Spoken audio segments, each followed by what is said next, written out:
Hey guys, so today in this video I'm going to be covering what to kind of look for in a roof. We're just going to go over a few components that you want to look for when inspecting the roof. So I'm going to go ahead and turn the camera and you're going to get a POV of, me walking the roof, and I'm going to pretty much walk you guys through different things that you want to look for.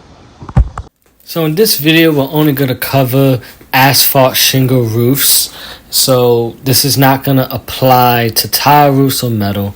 So one of the first things you want to check is to see if all the roof penetrations are properly flashed. You also want to check any other flashing that you might see on any exhaust hoods. And sometimes you're not going to be able to see it. It could be under the shingles like you see here. And, you would have to just confirm with the roofer and see if they did install that.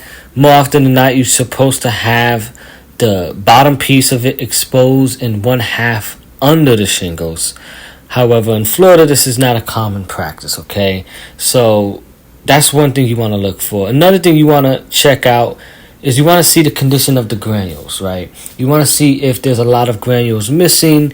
If there's at least 50% or more, then that's typically a sign that you do need a new roof. Now, like I mentioned earlier, these are going to be a lot of defects related to asphalt shingle, not tile. So just keep that in mind. One thing you want to look for is cupping and curling, and that you can tell by looking at the front of the shingles and see if you can see them kind of lifting up.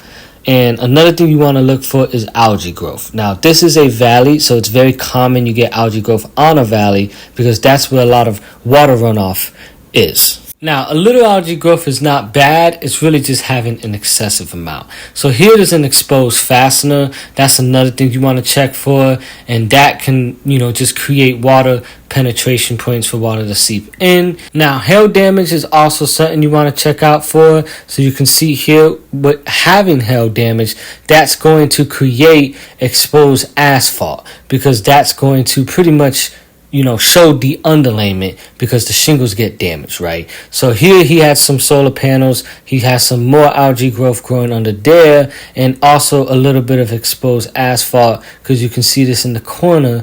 And this is just due to the installation of solar panels. It's a common thing that you get with solar panels. You get a lot of moisture and water up under those solar panels because obviously there's no UV radiation to destroy any of that. So right here I'm pressing down on the roof to see if there's any soft spots. That's another thing you want to check out because if there's any rotted sheathing, then you're gonna feel that when you walk on top of the roof.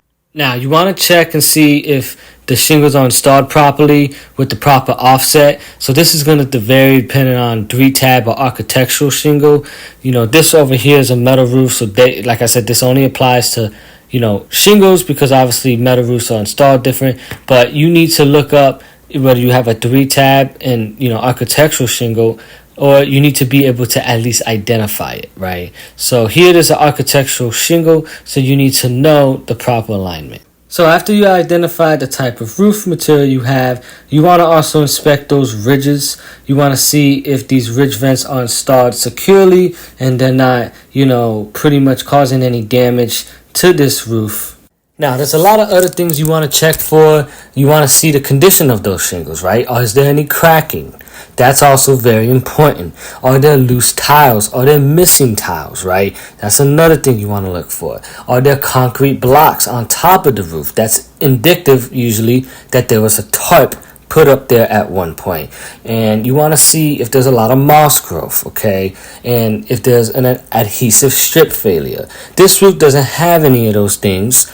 Obviously, it's hard to show every defect in one video, but just keep that in mind. Now, there's some other defects you want to watch out for, like a sagging roof. That also is a very serious one that pretty much means the structural integrity is not good enough. You also want to check for things like trees overhanging roofs because that could add, moisture and, rodents to get on top of the roof. You want to look for clogged gutters and see if there's a lot of leaves that could lead to water pooling near the edge of the roof. So there's lots of other factors as well that you want to look for.